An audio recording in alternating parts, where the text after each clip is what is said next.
She thought the worst thing that could happen was running into her ex. How wrong she was. It all started with a simple cardboard box and the ache of a broken heart.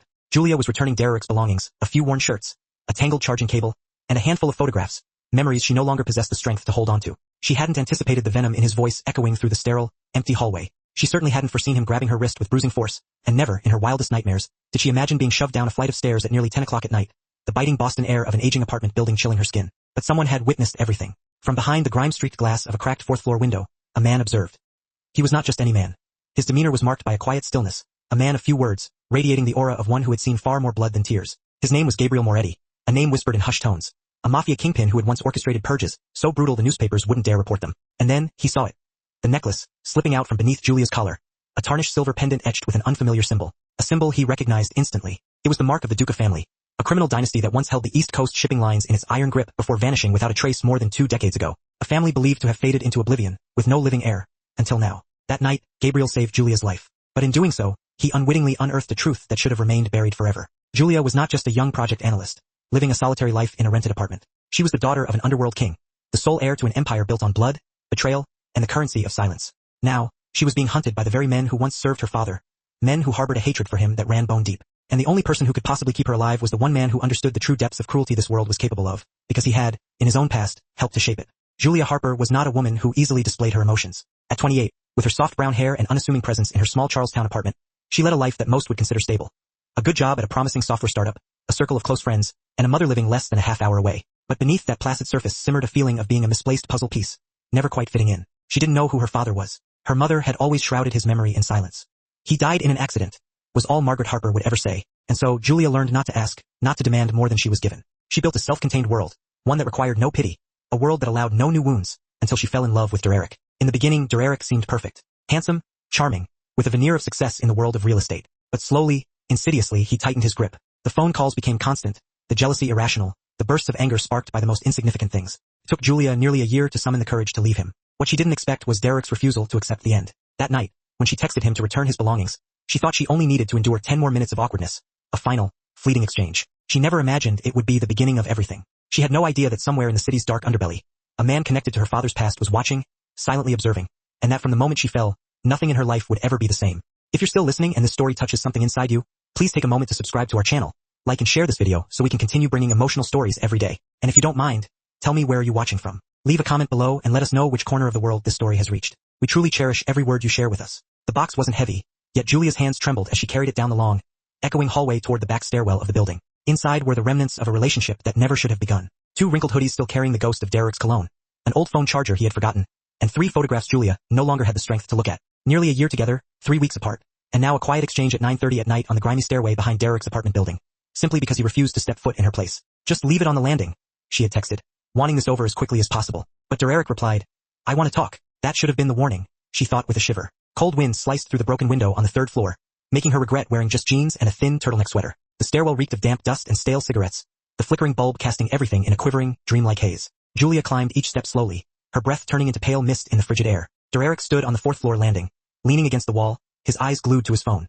He didn't look at her, didn't greet her, his fingers scrolling as if nothing was amiss. His jaw was tight, his whole stance bracing, the way it always did when anger simmered just below the surface. Julia set the box down between them, making sure it didn't touch his spotless white sneakers. It's all here. You think that's everything? Derek looked up, his blue eyes cold and devoid of warmth. You didn't even bother to check, did you? I spent the entire afternoon sorting through it. Everything is there.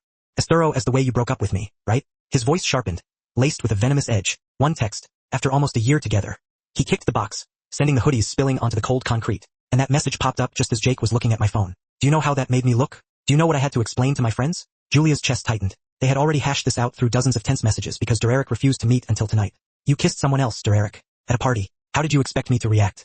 It was just a kiss, Julia. You act like I slept with her. You told your best friend you wished you had. The words slipped out, colder than the emotions she was trying to suppress. He told Sarah. Sarah told me. Derek's face flushed crimson. He stared at her, nostrils flaring like an animal cornered. Then he laughed, a short, sharp, poisonous sound, one she had heard far too often in their final months.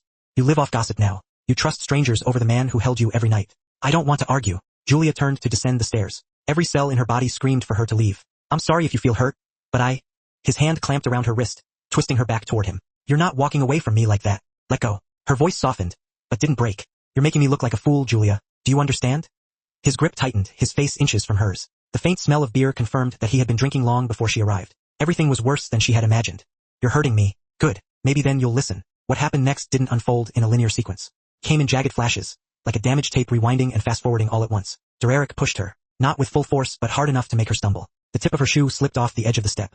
She flailed for balance, for air, for the railing, for anything to hold onto. But there was nothing. The world tilted. Her left shoulder hit the concrete first, then her hip, then her head. Everything spun, the dim yellow stairwell light smearing into streaks of blinding color. She reached out, but her fingertips only tore against the rough, unforgiving floor. She landed on the landing between the third and fourth floors, her body twisted at an unnatural angle, her shoulder screaming in protest. Warm liquid trickled from her temple down her cheek, mingling with the cold sweat of fear. Above her, Derek's face appeared behind the railing. His eyes wide with a mixture of shock and something akin to horror, his mouth slightly open, as if about to speak. But Julia could no longer hear clearly. Everything grew slow, warped, distant, as though she were sinking underwater. She saw him take a step down. Then he stopped, frozen in place. Outside the broken window came the sound of a car pulling in, a door slamming, footsteps echoing in the alley, and then Derek's footsteps pounded upward, followed by the slam of a stairwell door on the 5th floor. Julia lay still, her gaze locked on the stained ceiling above her. One hand curled tightly around the necklace that had slipped free from her neck. In the blurred light, the symbol etched into the silver seemed to glow with something ancient and unfamiliar. And somewhere nearby someone was approaching, his shadow stretching long across the cold tile floor. His black leather shoes landed with steady, deliberate weight as he stepped onto the blood-stained landing, his eyes darkening the moment they fell upon the small, motionless body of the young woman lying between the stairwells. Gabriel Moretti lowered himself beside her, his gaze sweeping from the top of her head to the soles of her shoes. Blood streamed from her temple, her left shoulder swollen with the unmistakable signs of dislocation, and the side of her hip already blooming with deep bruising. Thankfully, the movement in her legs told him nothing was broken, though the pain would linger long after tonight. But she was conscious, her eyes wide with terror and agony, clinging to him as though he were the only anchor keeping her from slipping into the dark. "Don't move," he said, his voice low, firm, warm enough to hold her attention. His hand brushed lightly through her hair, not to comfort her, but to check the wound, to measure the depth of it. He pulled his phone from his coat and dialed without looking, as if he had made emergency calls like this 1,000 times before. "I need an ambulance at 31 Waverly Street. Rear entrance, emergency stairwell, female victim, around 28 years old. Signs of shoulder, head, and hip trauma. No sirens, no lights. Come in quiet." He ended the call and turned back to her. She still couldn't speak, her lips moving in broken attempts at sound. Her hand lifted weakly, brushing his chest before sliding down. But Gabriel caught it, soft, ice-cold, and on her wrist was something that stopped him cold. The silver pendant lay in her palm, dislodged from her turtleneck during the fall. Its scratched surface bore a symbol he knew too well. 3 falcons soaring above waves encircling a crown. Couldn't be mistaken. The Duca crest. For a moment, everything fell silent. The filthy stairwell, the blood, the wind hissing through the broken window. All of it faded beneath the surge of memories rising like a tide. Vincent Duca had once given him his first chance to survive when the whole world wanted him dead. That man had turned a homeless street kid with no name into the Gabriel Moretti who existed today. And this girl was his daughter. Impossible. Yet the pendant was the original Vincent's own, the one he had worn until he vanished nearly 3 decades ago. No one outside his bloodline had ever held it. Gabriel drew a slow breath, forcing down the chaos stirring in his chest. This was no time for ghosts. The girl was bleeding. She could die if he didn't act fast. He reached into his coat, pulled out a clean handkerchief, and pressed it gently against the wound at her temple. "What's your name?" he asked. His voice remained steady, stripped of emotion, but his eyes never left hers. She tried to speak, her voice thick with pain. "Julia." Gabriel nodded, locking the name somewhere deep inside, then kept her alert.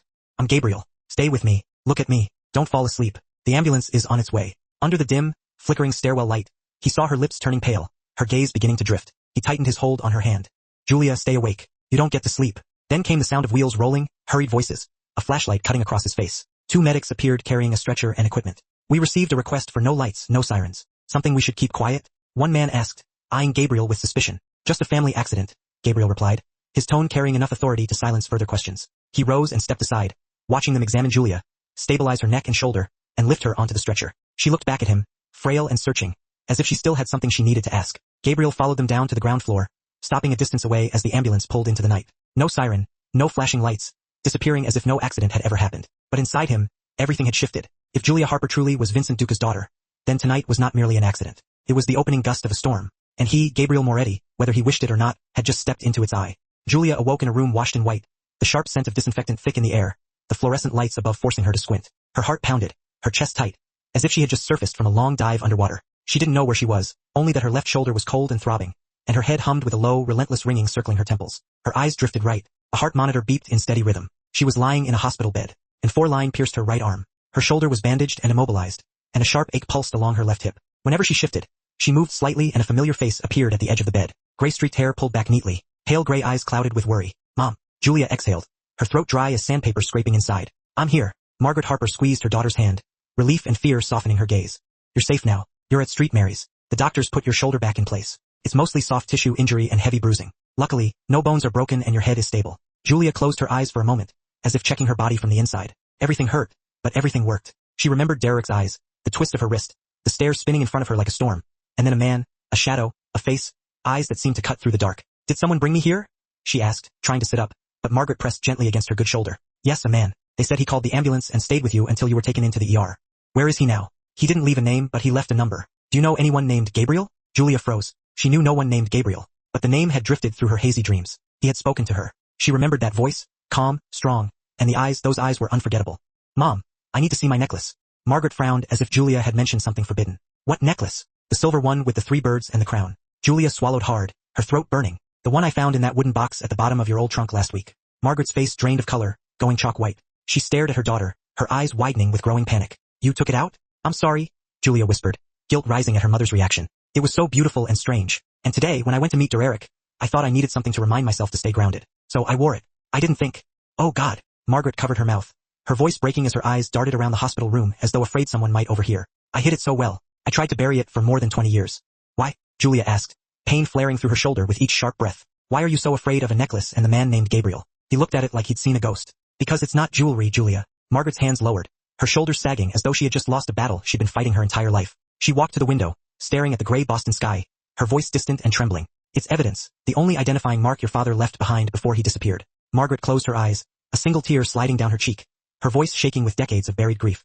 I should have thrown it into the Hudson River the night I heard your father died. Keeping it was like holding a time bomb. But Julia, it was the only piece of him I had left. On the last night before he vanished, he took it off, placed it in my hand and said, wherever I go, my heart stays in this. I tried 100 times to destroy it to protect you, but I couldn't. I kept it because throwing it away felt like killing him all over again. Julia could hear her heartbeat thundering in her chest.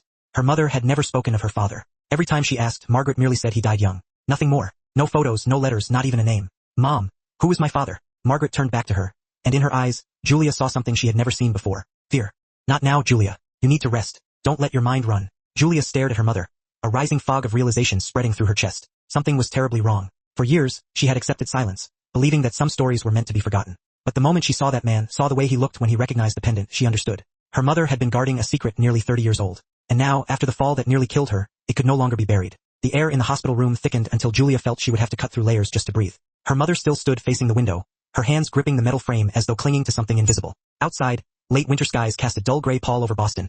But nothing felt heavier than the silence Margaret was straining to hold between them. Julia clenched the bedsheet and pushed herself upright despite the stab of pain that shot down from her shoulder into her spine. Mom, I need to know who my father is. Margaret closed her eyes, her head dipping as if the question were a dull blade twisting into the deepest part of her. When she turned back, her eyes were swollen with sleeplessness, making her look more fragile than Julia had ever seen her. Julia, this isn't simple. You're hurt. You've just been through a trauma. Some things once buried should stay buried. Julia shook her head. You tell me to rest, but you're the one making me panic. The man last night knew my pendant. The hospital says they can't find it, and I've never heard a single honest word about my father. How long do you expect me to stay silent? Margaret stepped closer, her hands trembling as she brushed Julia's hair from her face. I only wanted to protect you. Protect me from what? Julia's voice rose. From the truth? Margaret's voice cracked. The words sent a wave of cold crawling down Julia's spine. What truth? That my father didn't die like you said? That he was caught up in something dangerous? Margaret flinched. The accuracy of Julia's guess shook her. Julia held her mother's gaze, no longer willing to retreat. Mom, that man, Gabriel. He looked at my pendant like he'd seen it before. You know who he is, don't you? I don't want you near him. Margaret answered quickly, far too quickly. Why? Julia pressed, each word landing like a blow. Because he's dangerous? Or because he knows something about my father you don't want me to hear? Margaret sat on the edge of the bed, gathering Julia in her arms, her hands shaking so hard Julia could feel every fractured breath. Your father was a good man, complicated but good, and he loved you so much. What was his name? Julia asked for the first time, refusing any half answers. Vincent, Margaret whispered. Vincent Harper? Julia guessed. Margaret shook her head. No, Harper is my name. I changed the papers when you were little. Julia forgot to breathe. Then what is my real last name? Margaret bit her lip, her fingers knotting together so tightly her knuckles turned white. Duca. Julia felt her heart seize in her chest. Duca. The name rang familiar, but not from movies or gossip. It felt like an echo from long ago, something she barely remembered hearing as a child in half-whispered conversations her mother thought she didn't hear. I'm Julia Duca, she murmured, feeling her name slip into something strange, something foreign to her own breath. Margaret nodded. I hid it because I was terrified. Terrified you'd be pulled into the life your father tried so desperately to escape. What life? Julia whispered. Margaret swallowed, her eyes shadowed by decades of concealed grief. Your father came from a family, not the kind you read about in glossy magazines. This was a dangerous organization with a long, bloody history. Power, violence, decisions made at the cost of human lives. He walked away from all of it to keep you and me safe. Words like power, blood, and dangerous organization made Julia's palms turn icy. Then why did he disappear? Margaret turned her face aside. That's something I cannot tell you, not because I don't want to, but because the truth might put you in danger. Julia steadied her breath, her voice soft but unyielding. Mom, I was thrown down a stairwell by someone who once loved me. I woke up on a concrete floor with blood running down my face. And a stranger appeared who recognized my necklace, who knew my father's name. The danger is already here. I'm not a child you can shield anymore. Margaret's body shook. Julia took her mother's hands, squeezing gently for the first time, letting something other than anger fill her chest. Understanding. Mom, I need the truth, whatever it is. Margaret looked at her for a long moment, torn between the instinct to protect and the fear that she no longer could. Finally, she nodded, her voice reduced to a trembling thread. All right, if you truly want to know, I'll tell you everything. 3 days later, Julia left the hospital with her shoulder still strapped in a brace. Her mind a storm of fragments Margaret had revealed. She had learned about Vincent Duca, about a dynasty that once controlled the underground, shipping routes up and down the eastern seaboard, about purges sparked by nothing more than a wrong glance. And she learned that her father, after trying to escape that world, had been hunted until he had no choice but to vanish, leaving her and her mother in silence heavy enough to haunt a lifetime. But there was one part Margaret did not know. No one knew except Gabriel Moretti. He was the last person to see Vincent alive. Julia stood in. Standing before a small cafe on Charles Street, Julia clutched the crumpled slip of paper her mother had discovered tucked inside her father's old hospital coat. It bore a single, stark phone number scrawled in bold blue ink, Gabriel's only message, devoid of any signature or preamble. She had dialed the digits, and a voice had answered. No polite greetings, no probing questions, just a single, clipped sentence. 10 a.m. Grady's Cafe. I'll be at the corner table. As Julia stepped into Grady's, she immediately spotted him. Gabriel was already there, a solitary figure draped in a black shirt and a charcoal overcoat. His eyes, sharp and fathomless, seemed to carry the weight of ages, scrutinizing the world with the jaded gaze of a man who had witnessed too much to ever be truly surprised again. She settled into the chair across from him, the sling supporting her left arm a constant reminder of her recent ordeal. Each movement sent a dull ache reverberating through her body, yet her gaze remained fixed and unwavering. You knew my father, didn't you? The question was not an introduction, nor was it a plea. It was a stark, unyielding demand. Gabriel offered a curt nod. I knew him. Is he alive? No. His reply was immediate, devoid of hesitation. Julia swallowed hard, a chilling sensation creeping through her chest and settling like a stone in the pit of her stomach. How did he die? Gabriel studied her intently, as if gauging her capacity to absorb the brutal truth. Finally, he leaned back, his gaze never breaking contact. Vincent was killed, not because he made a mistake but because he refused to yield. He stood in opposition to the council, vehemently objecting to their expansion into arms trafficking. He wanted to cleanse the organization, steer it towards legitimate ventures. That made him the most dangerous man in the room. This revelation was utterly unexpected, a far cry from the narrative Julia had constructed in her mind. My mother said he disappeared to protect us. That's partially true, but disappearing was merely the initial maneuver. He planned to flee, take you and your mother overseas, far from their reach. But they discovered his intentions. Gabriel's voice softened, a hint of regret coloring his tone. I was assigned to track him, to execute him, but I owed him my life so I let him escape. I staged a fake crash, fabricated a story of his death in an explosion. Julia stared at him, stunned by the weight of his words. You saved him. I bought him time, but it wasn't enough. They traced his movements. A week later, he was ambushed in a warehouse near Salem. 10 men. By the time I arrived, it was over. He paused, a flicker of grief momentarily softening his hardened features. I buried him myself. Julia wrapped her fingers tightly around her coffee cup, the meager warmth failing to penetrate the icy grip that had taken hold within her. Why are you helping me? Because he once saved me from a fate worse than death. And because you are all that he left behind. The steely edge that usually defined Gabriel's voice softened, replaced by a mournful undercurrent. And for another reason, you're being watched. Julia stiffened, a wave of apprehension washing over her. By whom? The same individuals who murdered your father. They know you're alive, and they won't rest until the Duca line is extinguished. Gabriel leaned forward, his eyes locking onto hers, conveying the full gravity of the truth he had been withholding. Julia, if you want to survive, you must accept that from this moment forward, you are no longer an ordinary woman. Julia sat silently in her corner of the cafe, her gaze drifting towards the window, where throngs of people hurried past, seemingly oblivious to the seismic shift that had just occurred in her world. Every word Gabriel had uttered echoed in her mind, slow and relentless. Like a broken record she couldn't stop. Her father had been murdered, not by chance, not as a consequence of a peaceful withdrawal from crime as her mother had led her to believe, but because he dared to defy the very men who had helped him build his empire. He had attempted to cleanse the organization, to walk away, and that was his death sentence. A chilling sensation spread through Julia, solidifying into a thick, unyielding block of ice. Vincent Duca. The name was no longer a hazy shadow from her childhood, a whisper from an unknown realm, but a real man with principles, convictions, and a violent demise. That man was her father, the man whose blood coursed through her veins, whose dark, unwavering eyes Gabriel claimed she had inherited. Something within her seemed to simultaneously collapse and take shape, revealing a void that had haunted her childhood and adulthood, once filled with vague assumptions and formless fantasies about a faceless man, now replaced by a stark truth that felt like a deep, throbbing wound to her soul. She braced her hands on the table, struggling to maintain her composure. You served my father. Gabriel nodded. I was his right hand during his last 3 years. So, you were part of that organization too? I fulfilled every expectation placed upon a loyal soldier. Protection, debt collection, eliminating threats. But your father was the only man who ever made me question it all. Julia fixed him with a sharp, penetrating gaze. You said he wanted to cleanse the organization, but it was still crime. Still blood and money and power.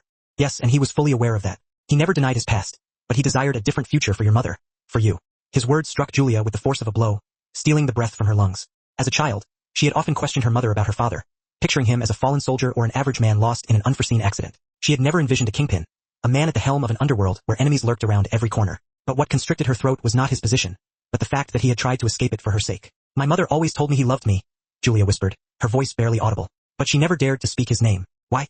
Because that name once carried a bounty on its head. And it still does, Gabriel responded without hesitation. Duca is not merely a name. It's a symbol of bloodline, of rank, of legacy, and of profound danger. Julia leaned back in her chair, feeling as though the skin she had worn her entire life had been peeled away, revealing something raw and unfamiliar beneath. I don't want to be a part of that, she said softly, her voice laced with a plea. No one ever does. Gabriel maintained unwavering eye contact. But that won't prevent others from trying to erase you simply because of that bloodline. She clasped her hands together, lowering her head in a desperate attempt to suppress the burning sensation of tears. I'm just an ordinary person, Gabriel. I have a job. I have a life. I don't know how to survive in the dark. I don't know how to defend myself against people who want to kill me. You don't have to live in the dark, he said, his voice gentler now, laced with a surprising tenderness. But you must know the truth. You must learn to confront it. If you don't, your innocence will be the very tool they use to destroy you. Julia lifted her head, her eyes suddenly stronger, sharper, imbued with a newfound resolve. So, tell me what I'm supposed to do now. Gabriel leaned in, his voice dropping to a hushed whisper. You need to leave the city, at least for now. They've already picked up your trail. The longer you remain, the greater the danger you face. What about my mother? She has to leave too. I have a safe place prepared for her in southern Vermont. Someone is watching over her. Julia turned towards the window, her gaze fixed on the rain that had begun to fall. Tiny droplets streaked down the glass, as if sketching over everything she had once believed to be true. Now everything wore a different hue. She was no longer Julia Harper. She was Julia Duca, the daughter of a king betrayed by his own. And, whether she desired it or not, she was standing at the epicenter of the storm. Her father had died trying to escape. News in the underworld always travels faster than common rumor. A name like Duca, even erased from records for 2 decades, still carried the weight of a ticking time bomb. 3 days after Julia departed Boston, a photograph materialized in the encrypted inbox Gabriel still maintained from his former life. The image, grainy and captured with a long-range lens, was illuminated enough by Grady's cafe window to clearly show Julia sitting across from him. Below it, a single line written in Old Italian. She is a Duca. Gabriel slammed his hand on the table, his eyes narrowing as he examined the masked IP address beneath the message. The leak had sprung. Someone had been watching. Someone had recognized Julia before he could whisk her out of sight. Worse, the sender required no confirmation. He already knew. And if he knew, others would soon follow. There wasn't a corner of American organized crime that hadn't heard the name Duca. Even after being wiped from the power map over 20 years prior, the family remained a legend, revered not only for their wealth and brutality, but also for the completeness of their disappearance. There was no body for Vincent, no trace of Margaret, and no confirmed child until now. In Chicago, inside a penthouse owned by the Romano family, patriarch Marco Romano sat in silence before a printed copy of the same photo. Standing before him were his 2 sons, Enzo and Leo, both raised in the shadow of the power vacuum created when the Duca name fell. If she's really Vincent's daughter, Enzo started, but Marco lifted a hand, cutting him off. He lit a cigar, his eyes locked on the picture. There is no if. She's his. I recognize that pendant. Vincent never took it off. If she's wearing it, it means she has no idea what it is. Or worse, someone gave it back to her. Leo leaned back, smirking. So, we have a Duca alive, sitting pretty in Boston, holding hands with Moretti. What are we waiting for? Marco looked up, his gaze sharp and calculating. What we need is not another corpse. What we need is information. If she possesses anything, documents, accounts, even a whisper of where Vincent hid his assets or records, killing her would be the stupidest move. Enzo nodded slowly, his eyes gleaming with anticipation. So, we watch her. No approach. No scare tactics. Marco rose, walking towards the wide glass window that overlooked the sprawling city. Moretti once served Vincent. He won't let the girl die. And because of that, if we play this correctly, he will lead us straight to whatever Duca left behind. Elsewhere in Miami, a woman in a stark white suit, her demeanor cold and poised, unlocked her phone and examined the same photograph. Her name was Valentina Cruz, the head of a South American branch of organized crime that had once traded with the Duca family. A faint smile played on her lips. The girl lives and carries the blood. She turned to her guard. Put a tail on Moretti. He won't let us near her, but he won't be able to hide her forever. And when the time comes, we will collect our debt. Simultaneously, in a warehouse on the outskirts of Brooklyn, someone pinned Julia's photo to a corkboard. Beneath it, scrawled in bold red ink, were the words, important asset, preserve condition, observe only, no contact. Julia remained oblivious to the fact that the world she had once considered distant and unreal was now closing in around her like a tightening noose. Each step she took, each glance over her shoulder, each reflection in a rearview mirror was being scrutinized by individuals paid to track her every move. She was no longer merely the heir to a name, but a golden target surrounded by predators that had never truly gone extinct. And Gabriel understood that, from this point forward, every move had to be calculated with meticulous precision. Because Julia was no longer a secret.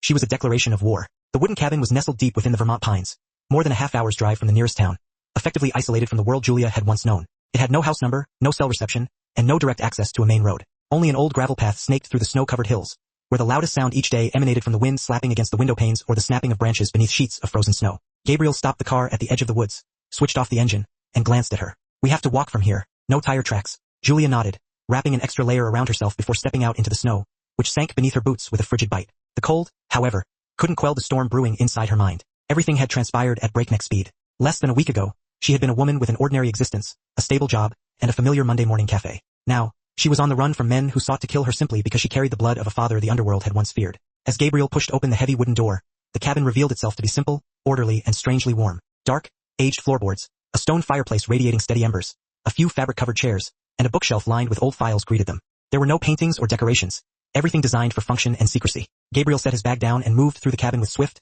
efficient motions, checking each window, the security system, and the small generator behind the house. Julia stood in the center of the living room, her eyes tracing every corner, as if the truth she sought might be concealed within the cracks of the wooden walls. "You lived here?"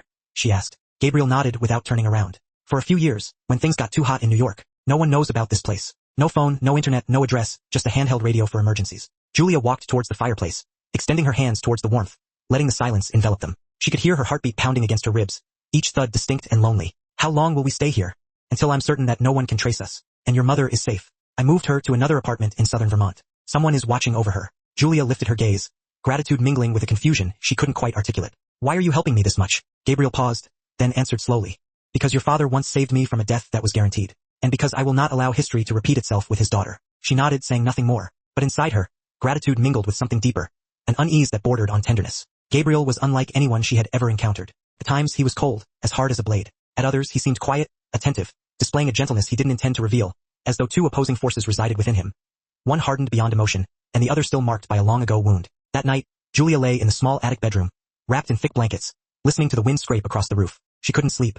Every time she closed her eyes, she saw the face of her father, a face she had never truly seen, now taking shape through Gabriel's words, the timbre of his voice, and the small, unconscious gestures he made. Then came images of those hunting her, the invisible hands tightening a circle around her, day by day. She was a duca hiding in the deep woods, learning to breathe in silence, preparing for a reality she had never imagined she would face. She understood then that Vermont was just the beginning. The real storm had yet to break. Derek sat alone in his car, the engine humming softly, his eyes glued to the phone screen, which displayed a photo of Julia standing next to a man at Grady's cafe. The angle was slanted, but clear enough to identify her. He lit a cigarette, took a long drag, then glanced at the man in the passenger seat, a heavy-set figure in a leather jacket with a coiled snake tattoo circling his wrist. "I need money," Derek said, his voice thin and reedy behind a cloud of smoke, "and I want assurance that no one comes after me for this." The man didn't reply immediately. He reached into his jacket, pulled out a thick envelope, placed it on the dashboard, and tilted his head as if assessing the worth of the creature before him. "You're certain she's Vincent Duca's girl?" "I don't know who she is," Derek mumbled, taking another drag. "She was just my girlfriend. She wore a strange pendant. I thought it was just vintage jewelry. Then that guy showed up and she vanished. After that, there was a shooting near Grady's." The man nodded and slid the envelope closer.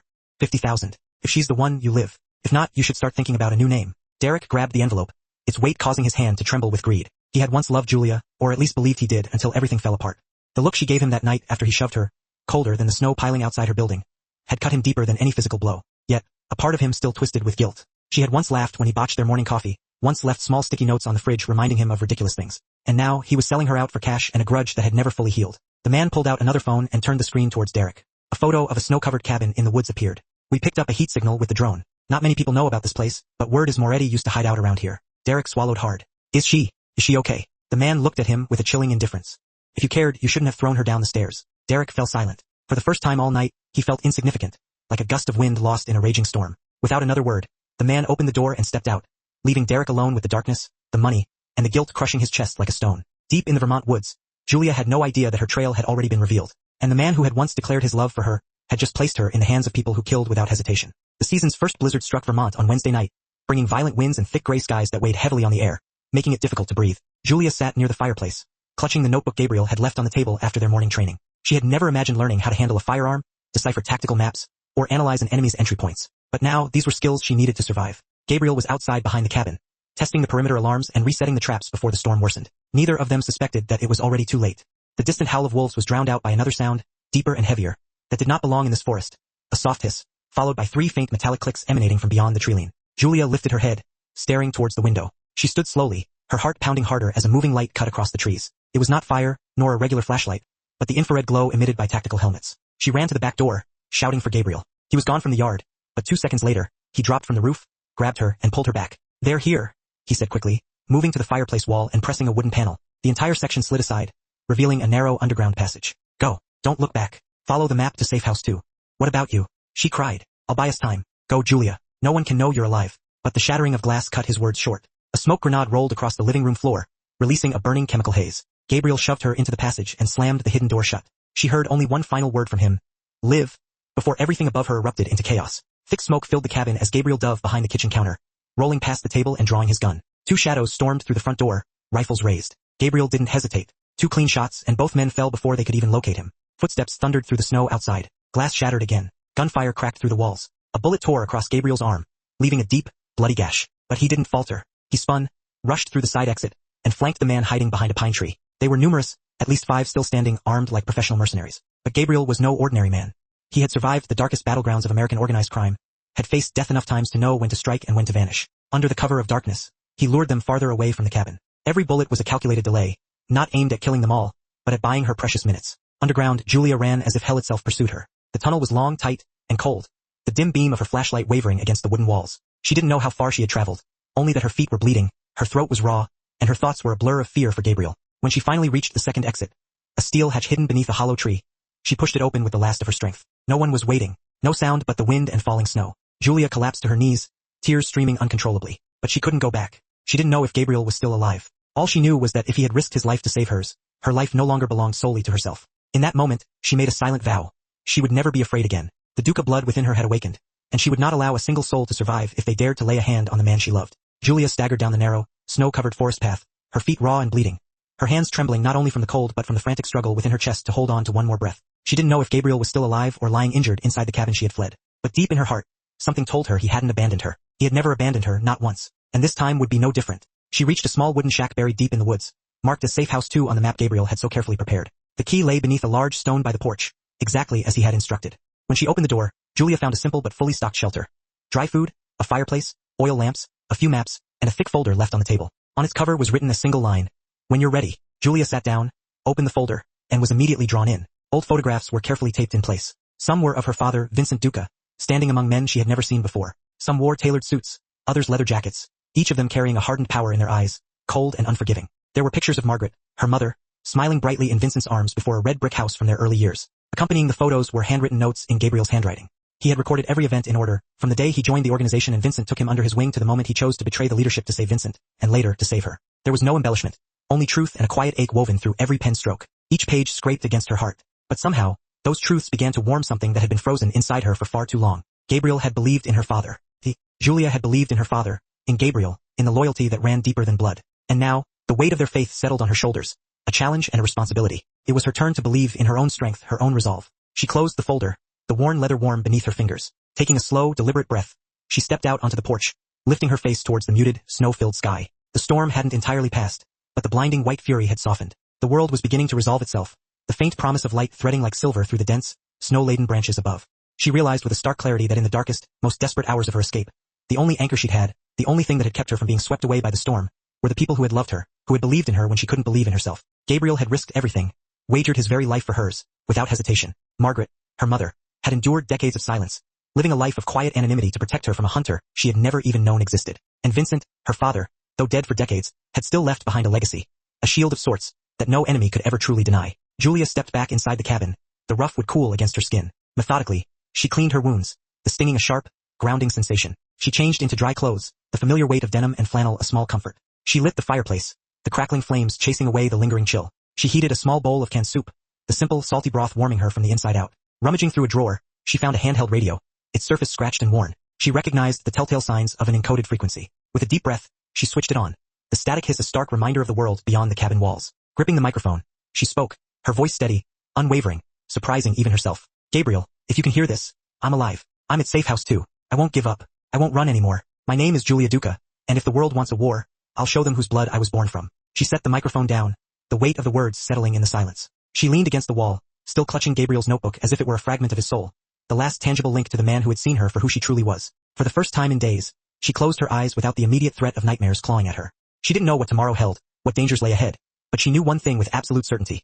Fear was no longer in control. Determination was. Julia had reclaimed her belief, not only in Gabriel's unwavering faith in her, but in the powerful, potent blood running through her veins. The next morning, when the first rays of sunlight, pale and tentative, slipped through the small window and glinted across the surface of the old wooden table, Julia woke with a strange, unfamiliar clarity in her chest. The fear, the fog of confusion, the drifting sense of helplessness, all gone. For the first time in what felt like a lifetime, she felt a purpose, a driving force, pulling her forward. She searched through the coat Gabriel had left behind in the cabin, the heavy canvas worn and familiar. It was the coat he'd worn when planning, when strategizing. The one carrying his sketches of escape routes, his hastily scribbled notes on strategy. Among the scattered papers was a small, folded map, its edges worn thin, softened with age and handling. When she carefully opened it, a red circle appeared in the far corner, stark against the faded paper.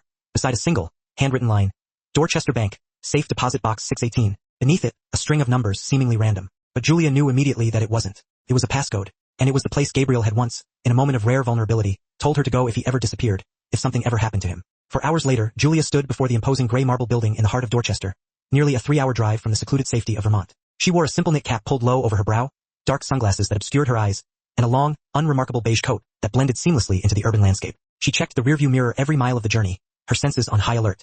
She knew that returning to the city was reckless, a calculated risk, but she also knew she had no choice, not if she wanted the truth about her father's death, the secrets he had so carefully guarded, and the legacy he had unknowingly passed on to her. Inside the bank, the air cool and sterile, she approached the customer service desk with a calm she did not fully recognize in herself, a practiced composure that masked the storm raging within. "I need access to safe deposit box 618, she said, her voice even and controlled. "I have the verification code." The woman behind the counter blinked in mild surprise, but didn't ask any questions. She simply followed protocol, confirming Julia's signature against the bank's records and matching the codes she provided. Satisfied, she handed Julia a key card and escorted her to the basement, a dimly lit labyrinth of steel and concrete, where rows of heavy steel doors stood sentinel, guarding the secrets within. When the vault door swung open with a heavy, echoing thud, Julia's heartbeat surged so violently she could feel it in her fingertips, a frantic pulse that threatened to betray her carefully constructed facade. Inside, there was no money, no gold, no glittering treasure, only stacks of documents, neatly arranged in leather folders, and a small, unassuming wooden box secured by a simple 3-digit lock. With deliberate movements, she removed everything from the safe deposit box, laying it out on the small, scarred table provided. The first folder revealed papers listing shell corporations, offshore accounts, and, most chillingly, names.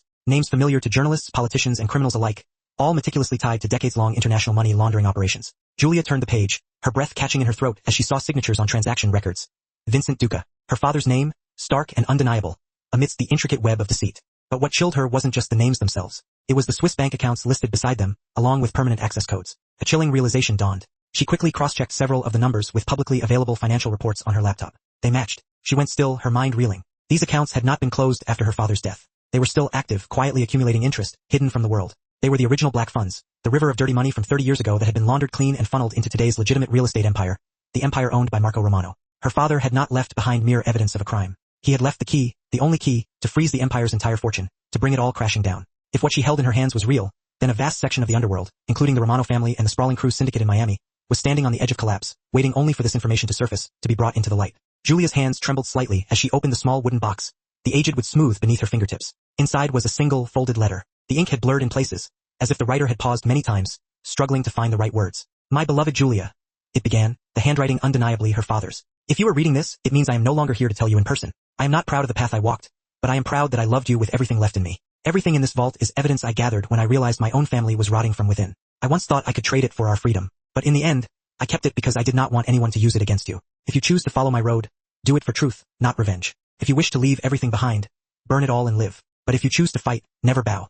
The Duca blood in you is stronger than you know. Forgive me." Julia folded the letter, the fragile paper trembling in her hands. Tears slipped silently down her face, a mixture of grief, anger, and a strange, unexpected surge of hope. She carefully packed everything back into the bag, the documents, the letter, the weight of her father's legacy. Then, she turned and walked out of the vault with steps that no longer shook, no longer faltered. She knew she was holding not only evidence, but the chance to end everything, to dismantle the empire built on blood and lies. And she would not run anymore. Julia returned to Vermont after nightfall, the leather bag of documents and her father's letter held tight against her chest as if it were a part of her own body, an extension of her very being. She drove in silence the entire way. No radio, no distractions, just the steady hum of the engine and the pounding of her own heartbeat. A constant, unwavering rhythm. Every time she thought of what she had uncovered in those files, a fierce heat rose in her blood, a potent combination of anger and determination that she had never felt before. Her father had not only left a fatal blow for those who had betrayed him, he had left behind a weapon, a kind of power that violent men would slaughter each other to possess. A list of names stretching across 3 countries, all tied to arms trafficking, money laundering, and political figures long believed to be untouchable. Julia realized she wasn't holding a mere inheritance. She was holding a blade, sharp and deadly, one that could end an empire or give birth to a new one, depending on how she chose to wield it. When she stepped into Safe House 2, the secluded shelter Gabriel had marked for emergencies, the air was cold but secure, a stark contrast to the chaotic storm raging within her. She placed the bag on the table, the worn wood solid beneath her hands.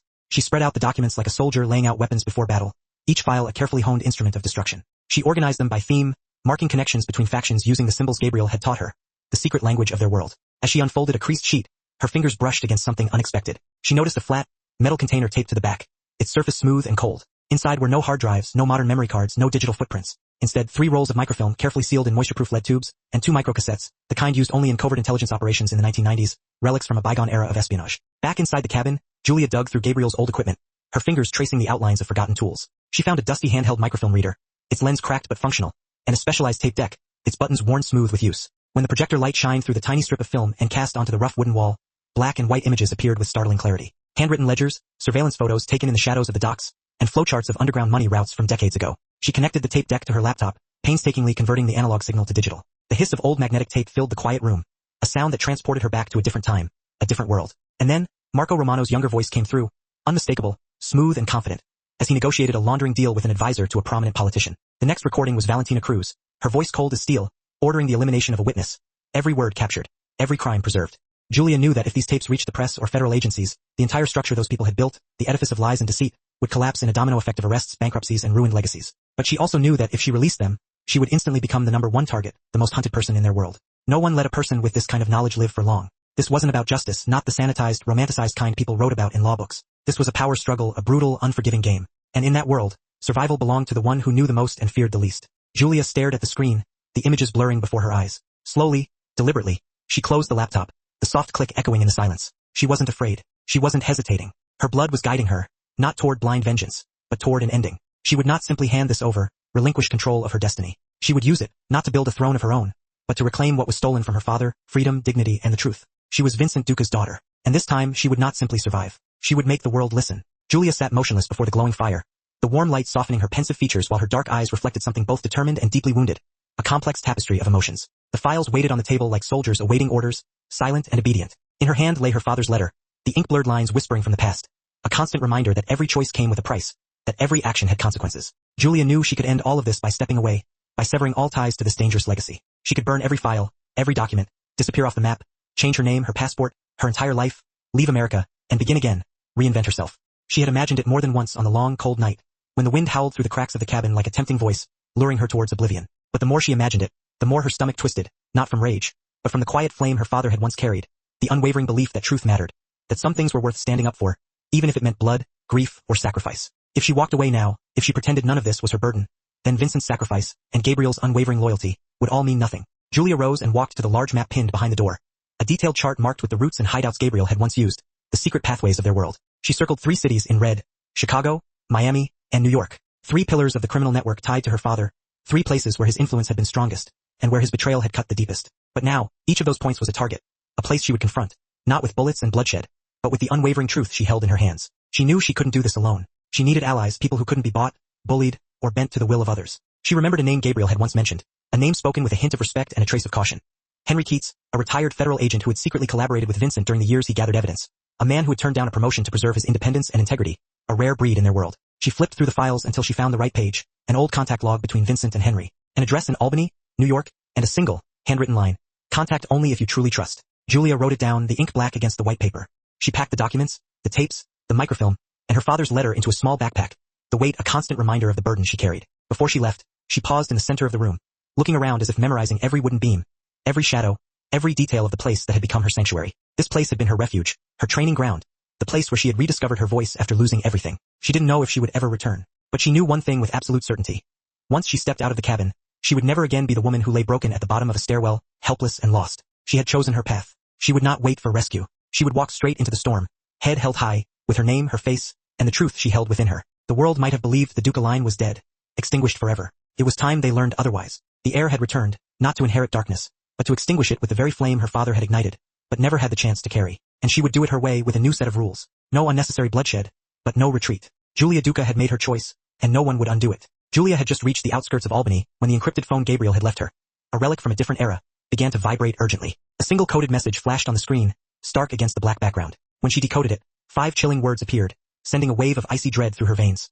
Margaret has been taken. We need you. Julia's heart stopped. She froze in the parking lot of a roadside gas station, her hands gripping the steering wheel so tightly her knuckles turned white. Her mother had been taken.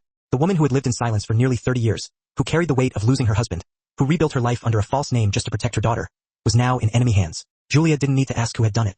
In the world she had stepped into, kidnapping Margaret was not a warning. It was leverage, a demand for Julia to reveal herself, surrender the evidence, or watch her mother die. She abandoned Albany immediately, turning the car north, her foot pressing hard on the accelerator. She followed the last signal from the tiny locator she had secretly sewn into her mother's bracelet, a desperate attempt to keep her safe. The trail led her to an abandoned warehouse on the Hudson River, a desolate place once a major transfer point for underground shipments in her father's time, now a crumbling testament to a forgotten era. Julia arrived at dusk, the last sliver of light fading across the black water, the damp smell of rust and decay heavy in the air. She wore a long, dark coat that concealed her silhouette, her hair tied back in a severe ponytail, her expression stripped of all fear. Only resolve remained, a fierce, unwavering determination that burned brighter than ever. Two armed guards stood at the entrance, their faces impassive, their eyes cold. Julia knew Henry Keats and his tactical team were positioned on the ridge overlooking the warehouse, ready to strike the moment her heart rate monitor spiked, the signal for them to intervene. But for now she had to play this alone, a dangerous game of cat and mouse. She didn't attack. She didn't try to sneak past them. She walked straight toward them, her hands raised, not in surrender, but as a statement, a declaration of intent. I didn't come here to hide,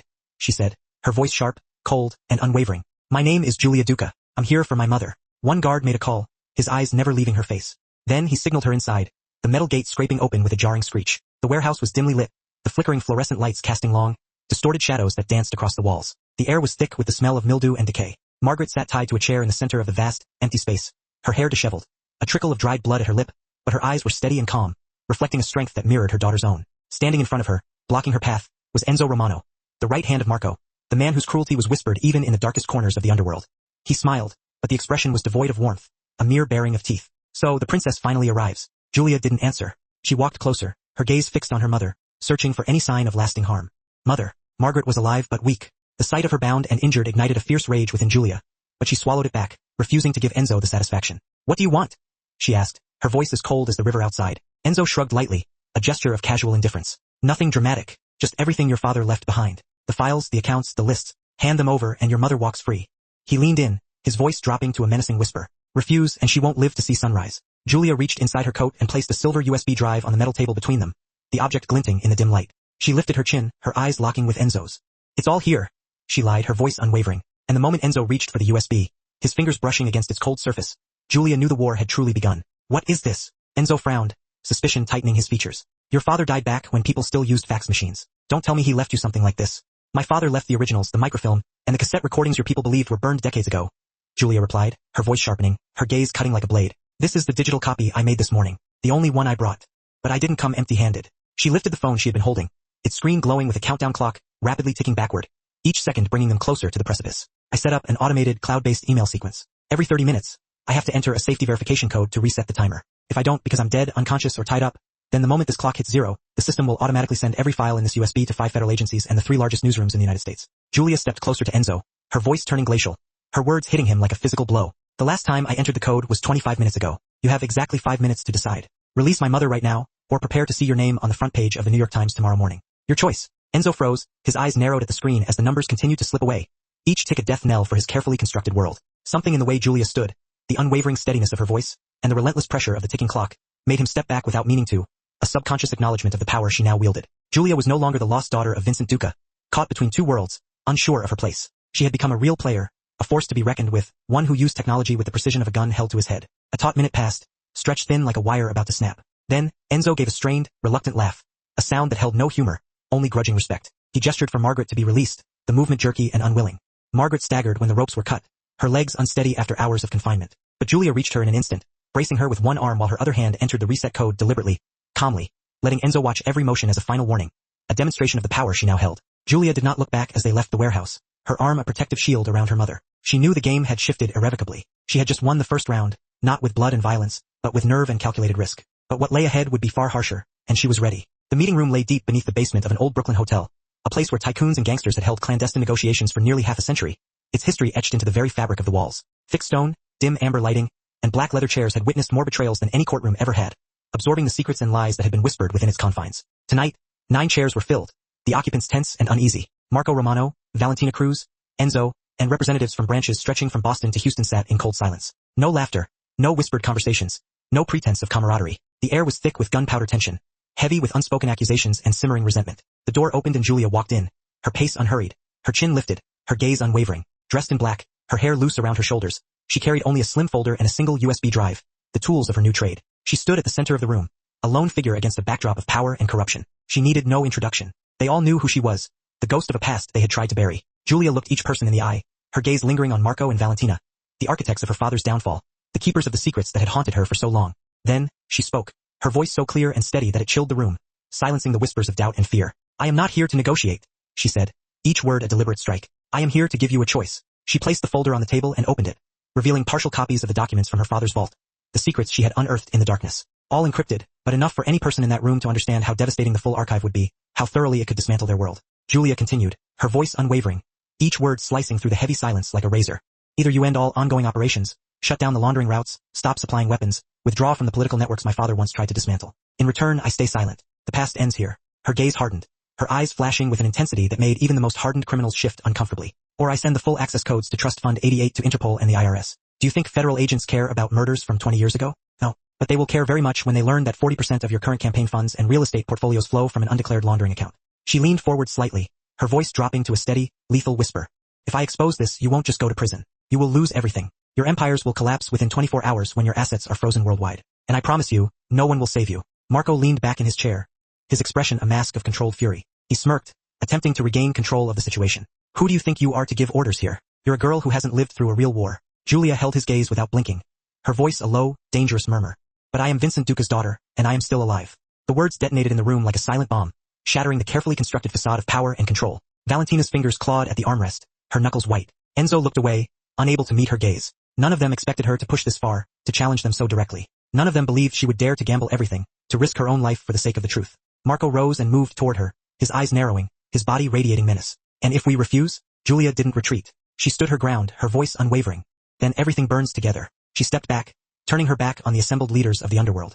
In 2 days I'll know your decision. After that, every chance you have disappears. She left the room without looking back, her footsteps echoing in the heavy silence. Behind her, no one spoke, but every heartbeat in that room had changed, had been irrevocably altered. Julia was no longer an outsider, a ghost from the past. She had placed a bomb at the Empire's very core, and they understood that if they miscalculated, if they underestimated her, she would be the one to pull the trigger to bring their entire world crashing down around them. 2 days after that fateful meeting, Julia returned to the hidden safe house in Vermont, the weight of her decision heavy on her shoulders. It was smaller than the first cabin, more functional than rustic, but it stood secure, a fortress of her own making, a testament to her growing strength and resourcefulness. It was no longer just a shelter, a place to hide from the storm. It had become a command center, a temporary headquarters where she and her remaining loyal allies began rewriting the rules for an empire that had grown old but never truly died, an empire she intended to reshape in her own image. When she powered on her laptop, the security system activated, pulling her into the encrypted communication network Gabriel had built, the digital arteries that connected their scattered outposts. 3 glowing points appeared on the screen, representing New York, Chicago, and Miami, the 3 cities she had targeted, the 3 pillars of the old empire. Each point represented a crucial link in the criminal network tied to her father, places he had once trusted, and where betrayal had later taken root. But now, each of those points was either vacant or shaking, the foundations of their power crumbling before her eyes. Marco Romano had withdrawn from Chicago after realizing her evidence wasn't just psychological warfare, a bluff designed to intimidate them. Random IRS audits and internal banking investigations had already forced him to abandon control of his hidden funds, his carefully constructed empire beginning to unravel. Valentina Cruz, pressured by political allies whose positions were suddenly unstable, their reputations tarnished by the looming threat of exposure, had signed documents withdrawing from all arms-related activities in Miami, severing her ties to the lucrative but dangerous trade. Enzo had vanished after the meeting, reportedly fleeing abroad and trading power for survival, abandoning his loyalty to the Romano family in a desperate attempt to save his own skin. The criminal empire built on blood and fear was splintering piece by piece, fracturing under the weight of its own corruption, under the hand of a woman who had never been formally trained, never taught strategy by her father, but who carried in her veins a sharp intuition, an unwavering resolve, and a heart that refused to bow. Julia didn't want to rebuild a criminal empire, a structure that would inevitably betray everything her father had sacrificed and everything Gabriel had died to protect. She wanted to reshape it into an underground network with a different purpose, a different mission.